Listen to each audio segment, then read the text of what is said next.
Hey all right and welcome to all. आज का video lecture रहने वाला है लेक्चर नंबर 8। ओके, तो आज के इस वीडियो लेक्चर में हम डिस्कशन करेंगे एक्ट ऑफ 1892।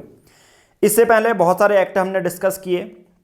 रेगुलेटिंग एक्ट 1773 से लेकर अगर बात करें हम आ चुके हैं 1861 तक एक्ट के बेसिस पे। आज हम डिस्कस करेंगे एक्ट ऑफ 1892। अब धीरे धीरे आपको क्या देखने को मिल रहा है, हम कॉन्स्टिट्यूशन बनने की ओर जा रहे हैं।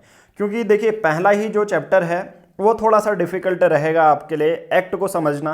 एक्ट के कुछ प्रोविज़न को आपने मेमोराइज करना पड़ेगा, एक तरह से रटना भी पड़ेगा, बट उसके पीछे एक लॉजिकल रीजनिंग भी है क्यों ऐसे एक्ट बार बार आ रहे हैं। मैं एक तरह से थोड़ा सा ब्रीफ में आपको समझाना चाहूँगा कि हर एक एक्ट आने के पीछे एक पास्ट में कोई बड़ा इवेंट जुड़ा हुआ है। जब आप हिस्ट्री भी देखेंगे तो आपको ये देखने को मिलेगा कहीं ना कहीं जो ये एक्ट में हमारे नॉन ऑफिशियल मेंबर में जो लेजिस्लेटिव काउंसिल में ऐड किए जा रहे हैं उसके पीछे बहुत जो पॉलिटिकल लीडर्स की एक बड़ी डिमांड उभर के आती है, उसके बेसिस पर ब्रिटिश गवर्नमेंट को ऐसे एक्ट लाने पड़ते हैं। ओके, ये कोई रैंडम से एक्ट ब्रिटिश पार्लियामेंट यूं ही पास नहीं कर रही है, ठीक है।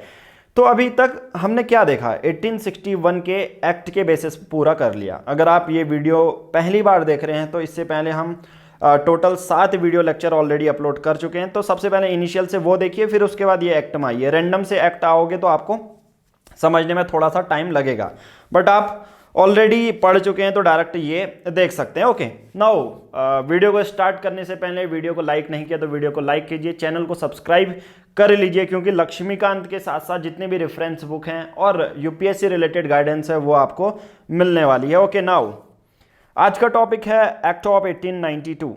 अब कुछ प्रोविज़न हम यहाँ पर जान लेते हैं। ये एम लक्ष्मीकांत की सीरीज है तो सिंपल सी बात है, आप साथ में क्या कर लीजिए, एम लक्ष्मीकांत की बुक भी साथ में रख लीजिए, जिसके बेसिस पर आप मैच कर पाएंगे कि हाँ ऐसे ऐसे पॉइंट ऐसे ऐसे प्रोविज़न हैं। ओके, नाउ एक्ट ऑफ 1892 से पहले देखिए, जैसे मैंने बोला कोई एक्ट आने के लिए पास्ट में कुछ बड़ा इवेंट हो रहा है। आप सबको पता है इंडियन नेशनल कांग्रेस जो अभी की कांग्रेस है उसकी फॉर्मेशन हुई थी 1885 में। अब देखो 1885 में हमारी इंडियन नेशनल कांग्रेस बनी थी, तो उसके बेसिस पर 1892 के एक्ट में क्या क्या प्रोविज़न ऐड हुए वो हमें देखने हैं। सबसे पहला प्रोविज़न, जो नॉन ऑफिशियल मेंबर थे सेंट्रल में और प्रोविंशियल में, मतलब प्रोविंस में, उसके लेजिस्लेटिव काउंसिल में जो नंबर हैं मेंबर्स का नंबर वो बढ़ने लगा था। यानी कि अब ज़्यादा से ज़्यादा लोग, आपको पता है 1861 के एक्ट में 3 लोगों को नॉमिनेट किया गया था वाइस रॉय द्वारा। उन 3 लोग, एक एग्जांपल बता देता हूं, बनारस के राजा हैं, आप 2 के नाम बताना, ठीक है, जो जिनको ऐड किया गया था। ओके, नाउ धीरे धीरे क्या करने लगे, फिर अब लेजिस्लेटिव काउंसिल में हमारे जो लीडर्स हैं ना, बड़े बड़े लीडर्स, उनका भी पार्टिसिपेशन आपको देखने को मिला। तो पहला पॉइंट इस एक्ट का यही है कि नॉन ऑफिशियल जो मेंबर हैं केंद्र में भी और उसके नीचे जो प्रोविंस भी होते हैं उस पर बढ़ने लगे थे। ऐसा क्यों? क्योंकि 1885 में इंडियन नेशनल कांग्रेस बनती है और बहुत बार जो लीडर्स हैं वो डिमांड करते हैं कि हमें भी लॉ फॉर्मेशन में हिस्सा लेना है, हमारा भी पार्टिसिपेशन जरूरी होगा। तो पहला पॉइंट आपको ये याद रखना है, 1892 के एक्ट में इंक्रीज्ड नॉन ऑफिशियल मेंबर। अगर आपसे प्रीलिम्स में कभी पूछा जाए कि नॉन ऑफिशियल मेंबर में लेजिस्लेटिव पार्टिसिपेशन कौन से एक्ट से स्टार्ट हुआ, तो इसके लिए माइंड में याद रखना 1861 से ये स्टार्ट हुआ। 1892 में बस ये मेंबर्स को बढ़ा दिया गया था। ओके, तो पहला पॉइंट आई थिंक आपको क्लियर हो चुका होगा, पहला मैं क्या कहना चाहता हूं। दूसरा पॉइंट, अब धीरे धीरे लेजिस्लेटिव काउंसिल के जो फंक्शन है ना वो भी बढ़ाए जा रहे हैं। यानी कि आप सिर्फ अब लॉ में पार्टिसिपेट नहीं कर रहे हो। अगर आपको याद होगा 1861 का एक्ट, तो उस पर लेजिस्लेटिव जो मेंबर्स थे वो तो बड़े थे, सर दिनकर राव हो गए, बनारस के राजा हो गए, पटियाला के राजा हैं, उनको लेजिस्लेटिव काउंसिल में तो ऐड कर लिया गया था, बट उनके साथ साथ उनको कोई फाइनेंशियल मैटर में कोई परमिशन नहीं थी कि आप फाइनेंशियल मैटर, अगर रेवेन्यू से रिलेटेड, टैक्स से रिलेटेड कोई बात आती है तो आपको बुलाया नहीं जाएगा, आप साइड में रहेंगे, आपसे कोई पूछेंगे नहीं। बट यहाँ पर अब धीरे धीरे, जैसा मैंने कहा कि पास्ट के इवेंट, हमारे बड़े बड़े पॉलिटिकल लीडर बड़ी चीज़ें डिमांड कर रहे हैं, तो लेजिस्लेटिव जो काउंसिल है उनका फंक्शन अब धीरे धीरे बढ़ने लगा था। अब वो क्या है, 1892 से बजट भी डिस्कस कर रहे हैं। सोचो अब कितना ज़्यादा धीरे धीरे कंट्रोल आ रहा है इंडियन लीडर्स का भी। दूसरा क्वेश्चन कर रहे हैं जो एग्जीक्यूटिव हैं, वाइस रॉय के साथ कितने हैं एग्जीक्यूटिव, ठीक है, उतने एग्जीक्यूटिव, वाइसरॉय प्लस एग्जीक्यूटिव के लिए वो क्वेश्चन भी उठा रहे हैं कि आप ये कानून ला रहे हैं तो क्यों ला रहे हैं। अब क्वेश्चन उठाने का भी उनके पास फंक्शन आ चुका है। ओके, नाउ 2 पॉइंट इस एक्ट से हमारे क्लियर हो चुके हैं कि लेजिस्लेटिव फंक्शन अब जो है धीरे धीरे बढ़ रहा है। ओके, नाउ अब देखिए उसके बाद तीसरा फंक्शन क्या है। जैसा मैंने बोला, बजट डिस्कस कर सकते हैं, एग्जीक्यूटिव से क्वेश्चन पूछ सकते हैं। उसके बाद अगर मैं बात करूं एक फैक्चुअल डिटेल की, जो कि यूपीएससी प्रीलिम्स में आपसे पूछा जा सकता है। बाकी आप आज देख रहे हैं 4 अक्टूबर को जब ये रिलीज होगा 10 बजे, तो बहुत सारे लोग पेपर दे रहे होंगे। और सेम प्रेशर 2021 के लिए, अब क्योंकि आप ये वीडियो 4 अक्टूबर 2020 वाले नहीं देख रहे हैं, 2021 वाले ये वीडियो देख रहे हैं। और मैं सबसे पहले कॉन्ग्रेचुलेट करता हूं। और अपने मन में अगर डेडिकेटेड एस्पिरेंट हो, डीएम एसडीएम बनना है, तो आपको अच्छे से पढ़ाई करो, ठीक है। 1 साल इनफ है।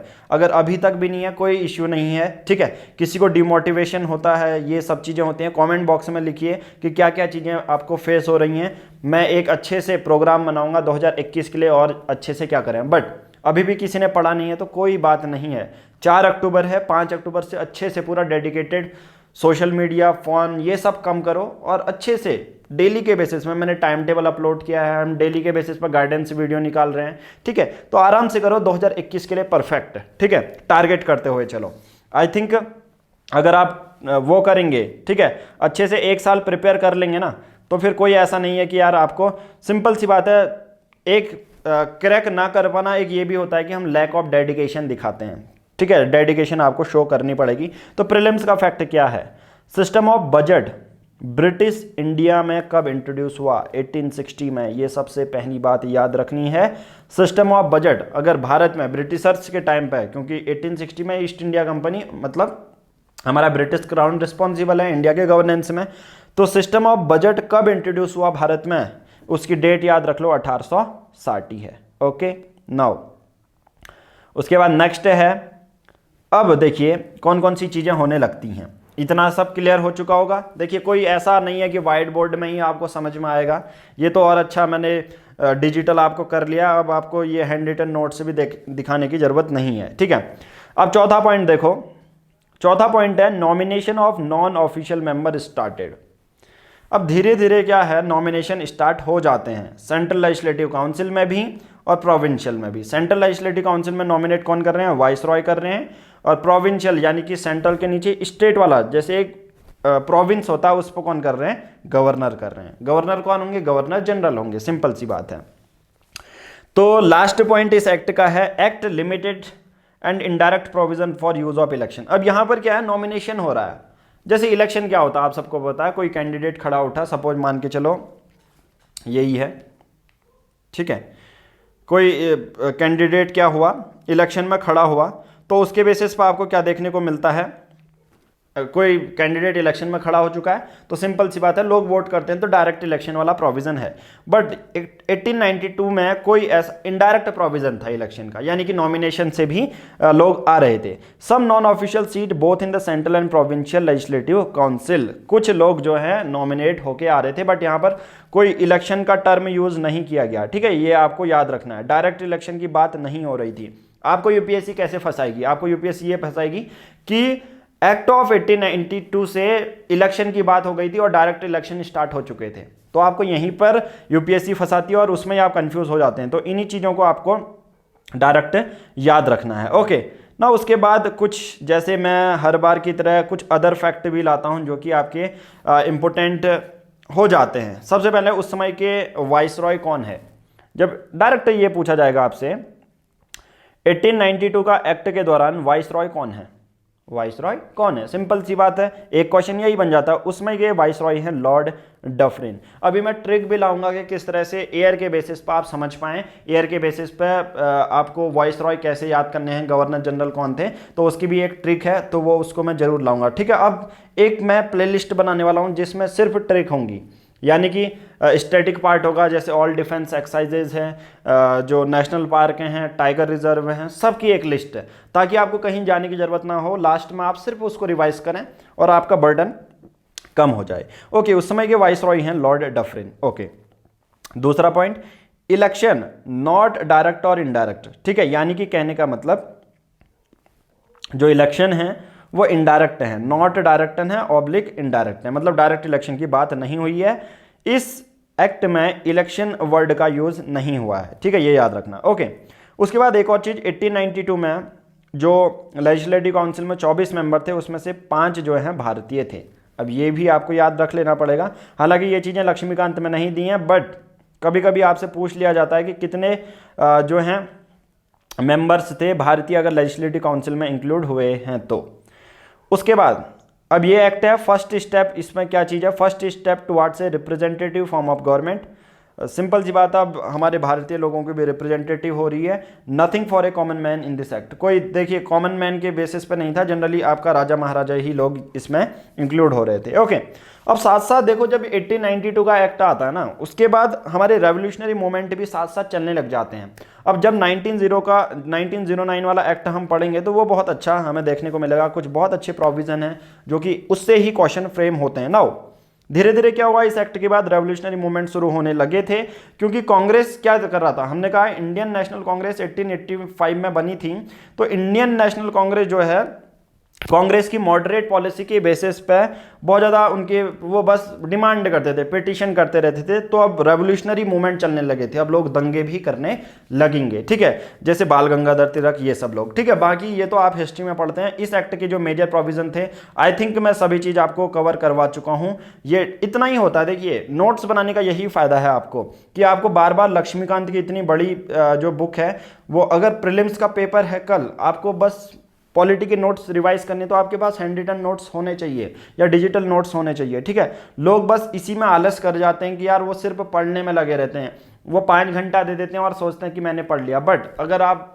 मान के चलो 5 अक्टूबर से पढ़ रहे हो तो ऐसा वो मत करो, ठीक है। बहुत सारे लोग कह रहे थे कि प्रीलिम से रिलेटेड लास्ट में कुछ पॉइंट भी ऐड कर लो जो कि हमारे लिए फ़ायदेमंद रहेगा, तो मैं हमेशा यही कहूँगा कि अपने नोट्स बना के हुए चलो, क्योंकि आज आपने 3 घंटे किसी चीज़ को पढ़ने में लगाए हैं। सपोज 1892 का एक्ट आप पढ़ चुके हो लक्ष्मीकांत से, क्या लक्ष्मीकांत में आपने हाईलाइट किया है तो फिर अगली बार रिवीजन करने में भी सेम टाइम लग रहा है? यस लगेगा, बट हैंड रिटन नोट्स अगर आप बना लो, मैं एक्सपीरियंस से कह रहा हूँ कि आपको बहुत ज़्यादा फ़ायदा मिलने वाला है। तो चलो आज की इस वीडियो में इतना ही। जाते जाते वीडियो को लाइक कीजिए, चैनल को तो आप सब्सक्राइब कर ही रहे हैं, ज़्यादा से ज़्यादा सब्सक्राइब कीजिए और कमेंट में बताइए कौन कौन से और टॉपिक में आपको वीडियो चाहिए। तो आज की इस वीडियो में इतना ही, थैंक यू।